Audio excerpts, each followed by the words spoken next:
Assalamualaikum. Assalamualaikum warahmatullahi wabarakatuh. Iki ngaji santai-santai napa muhasabah.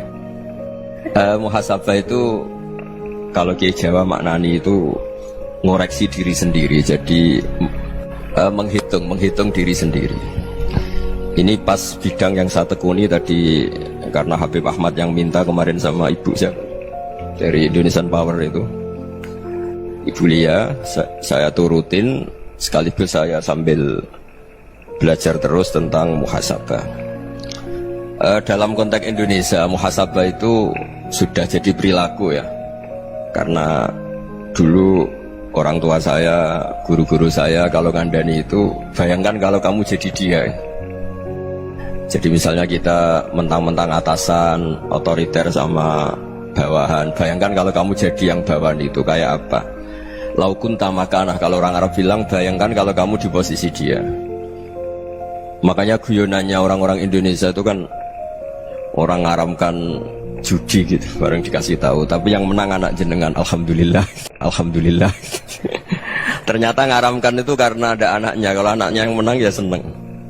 Meskipun itu guyonan, tapi saya punya padanan itu dalam kitab hikam. Nabi Ibrahim itu Khalilur Rahman, tentu bencinya minta ampun sama yang namanya maksiat. Suatu saat beliau diterbangkan di alam malakut. Itu kalau di hikam saya halaman 15 juga. Saya masih ingat betul. Mungkin kalau Anda beda halaman karena beda cetakan. Setelah diterbangkan di alam malakut, diperlihatkan sama Allah, ada orang pezina, ada orang syaribul khomri, ada orang mabuk, ada orang macam-macam. Allah tanya sama Nabi Ibrahim, bagaimana pendapat kamu Ibrahim tentang mereka yang maksiat? Kata Nabi Ibrahim, ya Allah, habisi saja mereka. Mereka hidup di bumi engkau, makan rezeki engkau, kemudian mereka tidak taat sama engkau. Singkat cerita, di fase itu, saya ulang lagi, di fase itu Allah nurutin sampai sekian peristiwa, mungkin 3 atau 4. Sudah setelah sekian tahun Nabi Ibrahim lupa peristiwa itu, kemudian beliau diminta menyembelih anaknya. Ini versi kitab hikam. Memang versinya banyak tentang kenapa Nabi Ibrahim disuruh menyembelih anaknya. Ketika mau menyembelih anaknya, Nabi Ibrahim ragu. Huwa samratu fuadi, anak saya ini buah hati saya, kenapa engkau suruh menyembelih? Terus kata Allah, apa kamu tidak ingat ketika kamu saya angkat di alam malakut, kemudian kamu usul bunuh-bunuh, saya ada mempertimbangkan usul Anda, tapi kenapa sekarang saya merintahkan kamu mikir gitu? Terus, ya karena ini anak saya ya Allah.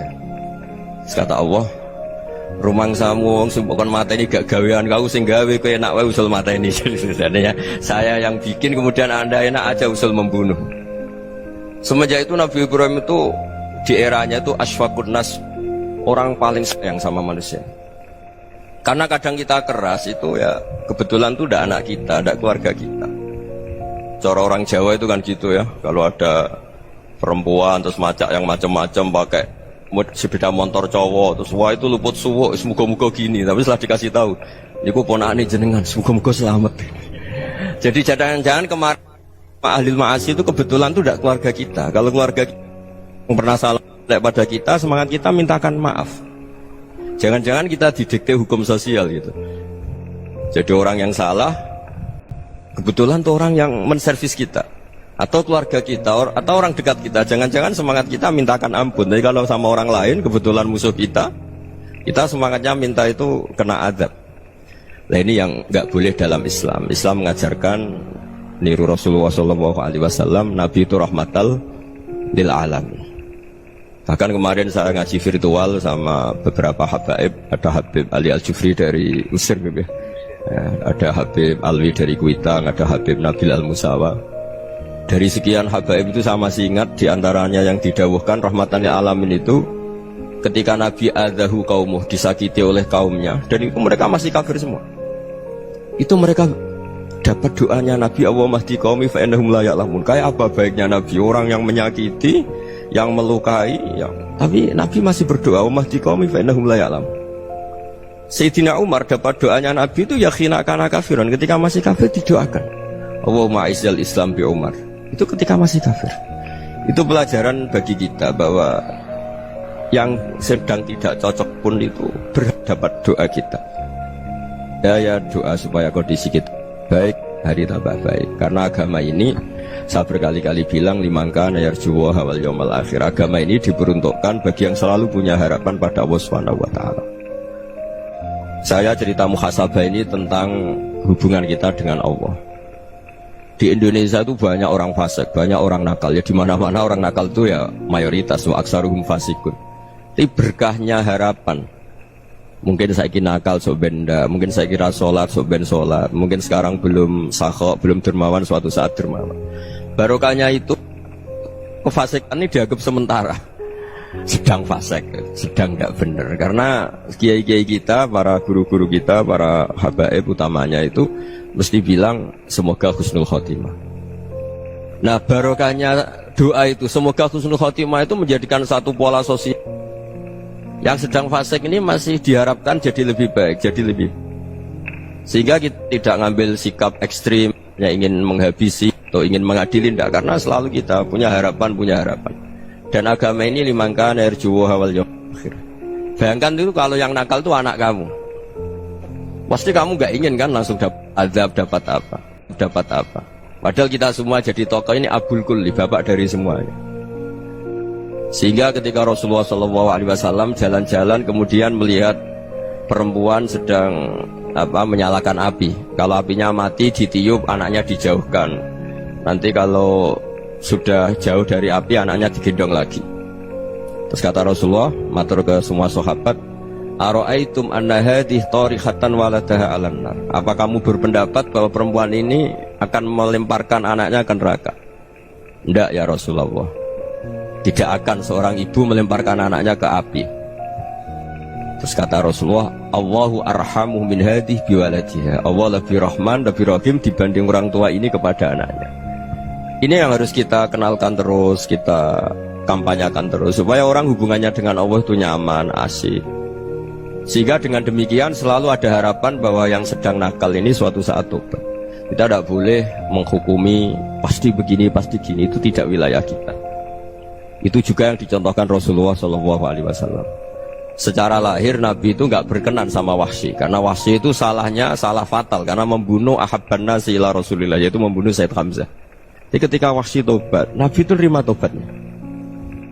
Dan ketika beliau dengan basariyahnya agak siap ketemu Wahsy karena harus ingat Sayyid Hamzah, basariyahnya diturutin. Oke, kamu iman, saya turutin, tapi jangan sering ketemu saya. Karena kalau ketemu kamu, saya masih ingat sama paman saya, Sayyid Hamzah. Kita bisa ngelola seperti itu. Kita tidak cocok sama orang, bagaimanapun mereka umatur Rasulullah SAW, kita tetap mencintai mereka. Misalnya kalau beda agama, mereka sama-sama orang Indonesia, kita mencintai mereka atas nama warga Indonesia. Tapi kalau misalnya potongannya ora cocok, beda kultur, bawaannya itu mangkel no coro Jawa, ya bisa diilmoni, jangan ketemu. Wong sudah tidak cocok, ingin ketemu nyari solusi, roh ini tok seneng itu kan ya repot itu. Ya sudah, kalau nggak mati cocok ya jangan sering ketemu. Dan itu kita bisa memanage seperti itu tuh bisa. Saya berkali-kali cerita tentang Imam Syafi'i. Kalau dikasih tahu ya Imam Abu Abdillah, panggilannya Imam Syafi'i, tetangga anda ini ternyata banyak yang nggak senang anda. Jawabnya beliau senang. Ya bagus kalau nggak senang saya, ndak utang saya kata. Jadi gara-gara saman seneng aku ngatur aku ini kan. Nah, mungkin saman rasa seneng kan ya enak. Jadi hidup itu dianggap happy. Kalau seneng ya teman rahim, kalau nggak seneng ya nggak bakal utang gitu kan. Baru kayak rasa seneng itu nggak ganggu gitu. Jadi dulu itu orang bisa ngelola seneng ndak seneng itu bisa. Karena ada kearifan hubungan dengan Allah Subhanahu wa Ta'ala. Hidupnya selesai karena masyghul bi dzikrillah, mereka sibuk dengan Allah. Makanya kata ulama-ulama tasawuf, kamu jangan melihat manusia perilakunya, tapi kamu juga harus ingat yang gerakkan semua itu Allah Subhanahu wa Ta'ala. Dengan demikian kita faroh, kita senang. Makanya Nabi kalau ngutus Anas bin Malik kemudian nggak kesampaian yang diinginkan karena Anas main, ketika garwa-garwani Nabi agak tersinggung, Nabi andaikan Allah menghendaki yang saya inginkan kesampaian, pasti itu kesampaian. Jadi dianggap kegagalan Anas gak manggil yang dituju Nabi itu ya kersane Allah, ya enteng saja. Sayyidina Ali lebih parah lagi yang dialamin. Itu dalam beliau kalau dipanggil itu gak cepet-cepet ke sana. Ketika ditanya, kenapa kamu tak panggil gak cepet ke saya? Amin tu ukubatak, karena aku tahu kau orang baik. Orang baik itu pemaaf. Jadi makanya orang-orang soleh dulu itu bodoh itu. Makanya sekarang kalau ada orang bodoh itu mesti bidik orang soleh. Kalau orang-orang soleh itu kakean husnudzon lagi sering dibodohin. Abdullah bin Umar itu masyhur itu.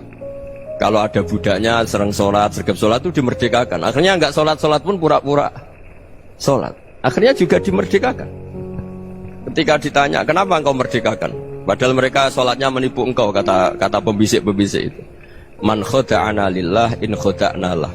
Dia nipu atas nama Allah, berarti saat tertipu juga atas nama Allah. Gak masalah dong, semuanya demi Allah Subhanahu wa ta'ala. Jadi ketika kita ketemu mensifati Allah Ta'ala itu ghafir, Allah pemaaf. Jangan kamu gak fair untuk diri kamu nyifati Allah ghafir, pada orang lain Allah kamu sifati syadidul iqab. Jadi Allah kamu atur, kayak MC tadi ngatur saya. Jadi Allah itu apa? Kalau pada saya ghafir, kalau pada musuh saya syadidul iqab. Itu tidak fair. Kalau Anda punya harapan kepada Allah karena Allah Rahman Rahim, Allah ghafir, sebenarnya Allah pada musuh kita ya bisa saja Allah ghafir, bisa saja Allah Rahman Rahim. Sehingga kita melihat orang lain yang kita tidak cocok itu ya enteng saja. Itu min ummati Rasulillah sing tanaluhu syafa'atuh, tanaluhu sa'atu rahmati, tanaluhu fair. Jangan dengan kita kayak mesti dapat rahmat. Jangan orang lain kayak Allah pasti syadidul iqab. Itu tidak boleh. Sehingga ketika ada orang Badui, singkat cerita orang Badui ini kencing di masjid, semua sahabat membentak dia. Yang enggak bentak hanya Nabi tok. Saking mangkalnya orang ini karena semua sahabat bentak kecuali Nabi. Setelah dibenarin Nabi, terus Nabi nyuruh sabbu ali dhanuban min ma'in. Setelah disucikan masjid itu, dia berdoa keras sekali. Allahumma arhamni wa Muhammadan wa la tarham ma'ana ahadan. Ya Allah, yang berhak dapat rahmatmu hanya saya dan Nabi Muhammad, yang lainnya jangan. Karena yang lainnya tuh jengkelin, gitu aja saya salah dimarah-marahin gitu. Jadi kalau kamu doa terbatas ya kayak orang Bedui nih, kayak orang Arabi. Apa kata Nabi? Laqad tahajjarta wasi'an. Allah yang rahmatnya luas menjadi kamu sempitkan. Karena kamu mau atur Allah hanya rahman pada Indonesian Power, pada NU, pada kita, yang orang lain gak perlu dapat. Itu kan kasihan Islam, karena Islam terus gak dimiliki semua orang. Allah gak dimiliki semua orang, Rasulullah gak dimiliki semua orang, karena dipek NU, dipek ormas tertentu, dipek gak boleh seperti itu. Gak boleh takhasyar tawasian, kata Nabi, gak boleh mempersempit zat yang rahmatnya itu luas. Ini semoga etika ini kita pakai di Indonesia. Yang sedang fase kita harapkan lebih baik, yang sedang nggak dapat hidayah kita doakan dapat apa? Hidayah. Masyhur kan, makanya tadi saya mohon sama Habib Ali supaya Habib Ahmad supaya tetap mahalul qiyam tabaruk sama Habib Ali. Di antara doa-doa di Simtuduror masyhur itu antuqa bilal mudhniba minnah fil ghufran wal musi'ah bil ihsan. Jadi harapannya para habaib, para orang-orang baik dulu ya, semoga yang dosa itu dimaafkan, yang sedang salah dibuka, bikin lebih baik. Nabi itu tugasnya juga gitu. Wastaghfir li dzambika walil mu'minina wal mu'minat. Nabi itu tugasnya juga memintakan ampun yang sedang salah. Nah ini cobalah jadi etika kita, muhasabah kita. Jadi muhasabah itu cara berpikir kita set, kita pikir ulang. Ternyata semangatnya seorang Nabi itu wastaghfir li dzambika walil mu'minin. Semangatnya itu memintakan ampun. Orang ahli tafsir tahu semua kalau Nabi itu tidak mungkin dosa. Jadi itu khitabun lin Nabi wa urida bihi ummatu, itu khitab Nabi, tapi yang dimaksud itu umatnya, karena Nabi tidak akan mengalami dzambun, tidak akan mengalami dosa. Sekarang enggak, kadang-kadang kita ini kalau orang lain salah itu semangat. Kalau di perusahaan ada teman salah, apalagi giliran salah, ada teman salah, apalagi giliran salah itu seneng. Barokahnya salah bisa ganti kan gitu. Jadi kalau mungkin di dunia tokoh juga gitu, barokahnya ada tokoh salah, kita yang jadi populer sendiri, tidak boleh seperti itu. Kita harus salimus sodri di jami'il muslimin. Jadi ini harus dilatih. Saya tadi matur sama Habib Ahmad, latihan kita jadi hidup. Nabi itu kalau resep jadi wali itu kata Nabi gampang. Kata Nabi, kalau kamu ingin disenangin Allah, ya sudah. Kalau kamu asbahta wa amseta gini-gini, perasaan kamu, kata Nabi, jangan punya perasaan ghil sama orang muslimin. Itu sudah wadzalika min sunnati. Makanya Nabi ngendikan la yablughni ahadun an ahadin syai'an. Ada yang baca la yuballighni ahadun an ahadin syai'an. Seseorang jangan melaporkan ke saya tentang salahnya yang lain. Fa inni akhruju ilaikum wa ana salimus sadri. Karena saya ingin ketemu sampean semua dalam keadaan salimus sadri, tidak punya perasaan apa-apa. Karena kalau nurutin pembisik, nurutin informasi itu ya repot, karena orang pasti sepihak. Ada kiai yang top, datang ke kampung-kampung ning desa-desa. Kata yang seneng itu punya akhlak. Wah itu bagus orang besar datang ke kampung-kampung. Kata yang nggak seneng, wah itu jobnya kiai kecil kok diambil, itu kan ya kasihan itu kan sudut pandang. Makanya saya sering bilang, akal kita ini cukup untuk mentasdik Rasulullah Shallallahu Alaihi Wasallam. Meskipun perasaan kita kadang orang Jawa itu beda. Saya berkali-kali bilang sama peneliti dari Jogja, kenapa sih Gus para nabi itu kok poligami istrinya banyak? Nabi Dawud katanya itu berapa? Nabi Sulaiman malah jumlahnya agak terbatas ini. Nabi Muhammad itu paling sedikit. Saya tanya gini, perempuan itu orang lemah, jadi kalau nolong orang satu gimana baik, kalau nolong orang dua ya lebih baik, ya sudah kira-kira seperti itu. Paling tidak akal kita masih tahu kalau orang baik itu kan mesti baik, nolong orang satu baik, nolong orang dua ya lebih baik, nolong orang tiga lebih baik. Tapi kalau kamu orang nggak baik, satu saja kamu terlantarin, kamu miskinkan, kamu ya tinggal diukur kan. Kalau orang baik nambah baik, tapi kalau orang buruk tambah buruk. Nah itu akal. Akal kita bisa menganalisis kenapa sih nikah itu ada yang poligami, ada yang enggak. Sudah ukur saja diri kamu.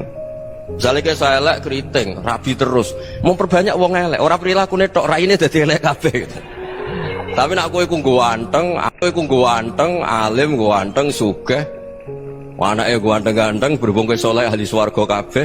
Mertua yo bangga karena karya kamu meyakinkan. Ini mertua kamu aja gak bangga mau nambah. Ipar gak bangga, mertua gak bangga, desa kamu yang kamu wayai juga gak. Beda dengan Nabi ketika nikah Juwairiyah itu gak ada pernikahan sebarokah Nabi dengan Juwairiyah itu Azharu Rasulillah. Di situ habis perang banyak tawanan, gara-gara jadi besanya Nabi langsung dibebaskan semua karena Azharu Rasulillah. Sekarang besanya Kanjeng Nabi. Dulu Abu Sufyan mangkalnya bukan main sama Nabi, gara-gara putrinya dinikah terus langsung jadi. Kalau kamu kan enggak, nikah satu, nikah lagi, satu kampung musuh kamu. Karena istri pertama ya cemburu, yang kedua agak bangga. Wah itu selesai itu di dunia wal akhirah. Maksud saya, nganalisis Islam itu harus pakai akal. Dan akal yang dipakai, ini saya bawa ke kitab Ihya, adalah pikiran-pikiran para ulama. Makanya ketika Imam Ghazali ketika ditanya, fakaifa bi muslimin fasikin asawaha fi jami'i amri. Kalau kalian ketemu orang fasik, orang Islam tapi fasik, perilakunya nggak ada yang benar. Kata Imam Ghazali jawabnya lucu, aneh. Ma min muslimin illa wa islamuhu ta'ah. Tidak ada orang Islam kecuali dia mau Islam, membenarkan Allah dan Rasul itu sudah taatnya dia. Kok kamu tidak bisa melihat taatnya dia? Dia pikirannya kan ini pemabuk, ini tukang apa. Tapi kata Imam Ghazali, sebenarnya kamu masih bisa berpikir positif. Ma min muslimin illa wa islamuhu ta'ah. Tidak ada seseorang Islam ketika dia milih Islam itu pasti ada taatnya, yaitu tasdik pada Allah dan tasdik kepada Rasulullah Shallallahu Alaihi Wasallam. Jadi dengan pola seperti itu, maka di antara guru-guru kita yang modern ya di era Mbah Maimun, di sini ada Habib Ahmad, Habib Salim, syair yang sering dibaca beliau adalah ada orang munajat sama Allah. Ini cerita munajat. Itu orang itu ngendikan gini, ana muznibun, ana mukhtiun, ana asi, huwa rahimun, huwa ghafirun, huwa afi. Ya Allah, saya mukhti, saya orang yang salah. Ana muznib, saya orang yang dosa. Ana asin, saya sering maksiat. Tapi engkau ya Allah, engkau ghafir, pemaaf. Engkau rahim, maha pengasih. Engkau afin, yang mudah memaafkan. Kata orang ini, ya agak kurang ajar, tapi saking senengnya sama Allah. Qobal tuhunna salasatan bisalasat. Ya gini saja, tuhunna salasatan bisalasat. Ya gini saja ya Allah, sifat engkau diadu dengan sifat saya. Engkau Tuhan, Gusti, nggak boleh kalah gitu. Terus wasatahliban ausofu ausofi, dan kau pasti pemenangnya gitu. Jadi ada orang rayu Allah dengan cara seperti itu ya ada ya. Saya ini manusia, salah saya banyak. Engkau ampunannya banyak. Engkau Tuhan, Gusti, nggak boleh ampunan Anda, ampunan engkau kalah dengan salah saya. Nggak boleh Tuhan kok kalah. Jadi untuk supaya orang punya harapan gitu. Banyak juga wali-wali yang jadab ketika datang ke makam Rasulullah SAW. Itu kalau dongo ya agak kacau sebenarnya, cara syariat agak kacau. Ya Allah, engkau punya dua pilihan. Jika engkau menjadikan saya soleh, surah habibu, yang senang kekasihmu, yaitu Rasulullah SAW. Tapi jika engkau menjadikan saya fasik, surah adubu, yang senang itu setan. Monggo jenengan mau menyenangkan kekasih jenengan, mau menyenangkan musuh jenengan, monggo jenengan bebas kok memilih. Mestinya Allah ya senang menyenangkan kekasihnya. Jadi ya, intinya Allah dipaksa untuk menjadikan dia orang soleh gitu. Jadi kayak kemarin itu Pak Bu siapa yang kesini itu kuliah kesini itu sama Habib Ahmad. Saya pertama nggak mau, lama-lama Habib Ahmad ini gimana Gus, orang taunya saya dekat jenengan, kalau nggak kasil saya malu. Waduh, ini kayak doanya wali yang tadi. Nggak punya pilihan, nggak ada pilihan ini. Jadi saya mohon muhasabah itu dimulai cara berpikir. Makanya di sini sebetulnya tag ini supaya dapat barokahnya Ihya. Ini kitab yang disenangi para habaib, para ulama. Sebetulnya tag di muhasabah itu redaksinya gini ya, yang lengkap. Hasibu anfusakum qabla an tuhasabu wa zinuha qabla an tuzanu wa tahayya'u lil ardil akbar. Jadi ada kata wazinu, jadi ukur. Perilaku Anda ini diukur, ditakar. Misalnya kita sebagai suami kan ya punya hal-hal yang kita tidak ideal. Corong Jawa mesti pesek, cara rezeki ya pas-pasan ya. Dan kita juga kalau makanya agak boleh tanya istri begini, apa saat cinta pertama Anda? Pasti ada kecewa. Orang jadi istri hanya korban terakhir itu. Sudah. Karena orang kalau ngelamar kemana-mana gak jadi, yang jadi istri itu pasti korban terakhir itu. Jarang istri pilihan pertama, jarang. Ayo semua yang nikah. Rata-rata itu pilihan Anda pertama Pak, dari sekian ditolak di mana-mana terus. Ya perempuan terakhir. Kamu juga korban terakhir. Itu wali-wali dulu kalau ngandani kita itu sederhana. Antal ini masyhur diceritakan Habib Zain bin Semit dalam kitab Al-Manhajus Sawi. Antalam tajid min nafsika kullama turid. Fa kaifa turidu min ghairika kullama turid. Kamu yang ingin ideal saja, kamu tidak menemukan pada diri kamu untuk menjadi ideal. Kamu kan ingin ganteng, ingin punya uang banyak, ingin perilaku Anda sempurna. Anda saja yang punya keinginan tidak bisa mewujudkan keinginan Anda sendiri. Fa kaifa turidu min ghairika ma turid. Jadi antalam tajid min nafsika kullama turid. Fa kaifa turidu min ghairika kullama turid. Kamu yang punya keinginan saja. Misalnya saya ingin punya uang banyak, perilaku saya selalu benar, gak pernah salah. Loh, saya yang ingin saja dengan diri saya gak bisa untuk benar terus. Kok kamu berharap orang lain selalu benar? Jadi antalam tajid ya sama. Kalau kamu menuntut istri kamu itu ramah, neriman, apa kamu neriman sama wajah istri Anda gitu? Engko ya pola neng dindi jajaki sana jajaki sini, kamu sendiri ndak kona apa. Jadi itu nasihat yang luar biasa. Antalam tajid min nafsika kullama turid fa kaifa turidu min ghairika kullama turid. Kamu mau menghormati semua orang? Ndak mau kan? Kemudian Anda berharap semua orang menghormati kamu. Kamu ndak ingin kan orang lain semua menghujat kamu. Sementara kamu enak aja menghujat orang lain. Makanya Rasulullah SAW luar biasa ketika bikin kaidah sosial. Apa la yu'minu ahadukum hatta yuhibba li akhihi ma yuhibbu li nafsihi. Jadi kalau ukuran iman itu sederhana. Kalau sesuatu itu baik, nyaman bagi Anda ya bayangkan itu pada teman Anda. Misalnya Anda bangun tidur sudah acak-acakan, gak punya uang, utang jatuh tempo, kan gak ingin ketemu orang. Ya kamu jangan bertamu ke jenis ini, karena dengan kamu yang alami juga gak siap ketemu orang. Makanya ada Habib Alim itu dilapuri sama seseorang. Beb, dulu teman saya itu ketika saya kaya itu sering main ke saya. Setelah saya miskin, mereka tidak main ke saya. Kata Habib itu, bagus, sunahul begitu itu bagus. Coba kalau kamu dulu kaya, teman kamu main kan kamu gaya. Di rumah ada makanan, bisa hormat tamu.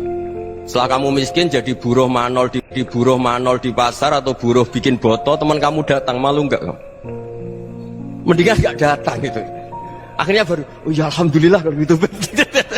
Loh ya kan dulu teman kita datang, kita ada Alphard, istri cantik, rumah bagus. Lah kita miskin, buruhnya orang pas dibentak-bentak, teman kamu udah datang. Milih datang kamu enggak kalau setelah kamu jatuh? Enggak kan? Jadi barokahnya ilmu itu terus. Ya, tapi kadang-kadang orang tuh, wah setelah saya miskin teman-teman enggak kasih ke sini. Ya kalau kamu sudah jatuh, teman-teman kamu situ jadi tontonan. Ya mulai sekarang cara berpikir itu dirubah. Dulu yang namanya kiai itu kalau diundang orang itu ya agak-agak senang. Semenjak saya itu agak rubah. Mengundang kiai, ngatur kiai itu tak haram-haramkan ya ada lumayan lah, sekarang itu sudah mulai agak beretika. Dulu itu ngundang tuh tanggalnya ditentukan, jamnya ditentukan, enggak mikir apa kiai saat itu nganggur, enggak. Punya wadifah, enggak. Dia milih tanggal yang dia nganggur, enggak mikir pas itu kiainya nganggur apa, enggak. Ya saya hanya cerita aja, kamu tersinggung ya monggo, boten nggih monggo itu kan. Jadi saya mohonlah supaya tadi saya juga matur ke Habib Ahmad. Jadi untuk orang merasa ikut sunnah Rasul itu gampang sekali kata Sayyid Muhammad. Dulu Nabi berpakaian ala daerahnya. Kalau mikot ya pakai mikotu baladi. Karena Nabi orang Medina dan beliau berdomisili di Medina, ya misalnya mikotnya dari Bir Ali misalnya. Tapi kalau anda orang kawasan Tanim mau umrah ya dari Tanim. Misalnya kawasan Jirona ya dari Jirona. Artinya apa? Kamu ngambil mikot karena Nabi mikot misalnya dari Bir Ali, bukan berarti kamu harus seperti Nabi di Bir Ali. Kamu orang Mekah, misalnya kamu orang Tanim, orang ya harus dari mikotu apa? Baladi. Sama, makanya di fikih-fikih itu kalau teknik anak, Nabi orang Arab, halawiyatnya kurma ya kurma. Kalau orang Jawa sedegan, semua bodoh-bodoh. Ya, bodoh-bodoh manis. Jadi ini tabaruk sama Sayyid Muhammad, ini ada murid beliau, Habib Ahmad, saya baca. Supaya orang itu merasa ikut Nabi itu gampang sekali.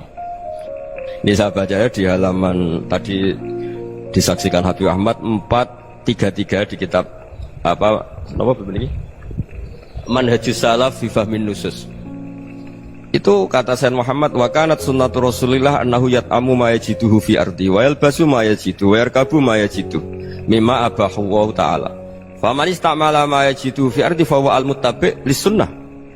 Kama annahu hajjal baita min madinati. Faman hajjal baita min madinati nafsihi fa huwa al-muttabi' lis sunnah. Wa illam takun hadhil madinatu tilka. Jadi intinya misalnya Nabi dulu itu ngasih sedekah kepada fakir miskin ya pakai dinar, dirham. Ya kalau orang misalnya sedekah pakai rupiah ya sudah ikut sunnah Nabi. Jangan, lo Nabi pakai dinar loh, kamu kok pakai rupiah. Dulu dinarnya Nabi udah ada tulisannya Bank Indonesia, kamu kok ada tulisannya Bank. Ya udah ada seperti itu. Ya jadi misalnya Nabi sedekah pakai tamar atau pakai al-aqid, ya kita pakai beras, pakai apa. Supaya orang tuh bahwa Rasulullah itu milik kafatal linnas, milik semuanya. Sehingga merasa ikut sunnah Nabi itu ya semuanya.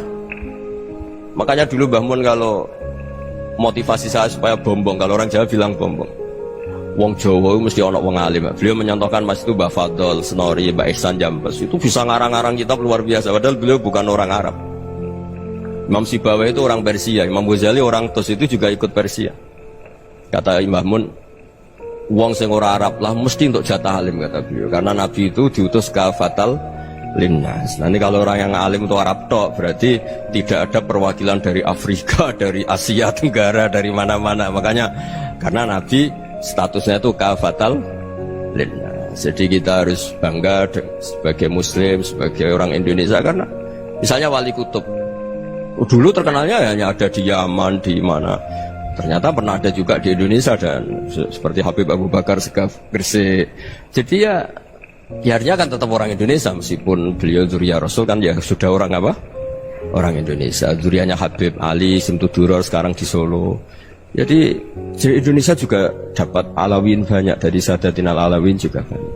Jadi saya mohon barokahnya ngaji seperti ini. Melihat orang lain tuh gampang, bayangkan tuh kalau anak kamu. Makanya Nabi, nanti kalau nggak percaya lihat di Hikam nomor 15 di kitab saya itu. Di situ dijelaskan oleh Hikam, jangan-jangan semangat Anda pada orang yang maksiat, pada orang yang keliru supaya dihukum itu karena kebetulan itu udah anak Anda, itu udah keluarga Anda. Coba kalau itu keluarga. Makanya kalau saya guyonan di Jogja itu, ada pembantu mecahkan piring terus dimarahi majikannya, saya mesti guyon gitu, pasti itu pembantunya tidak cantik. Kok bisa Gus? Andekan cantik dan kamu senang mecahno piring satu, piring saya. Wassalamualaikum warahmatullahi wabarakatuh.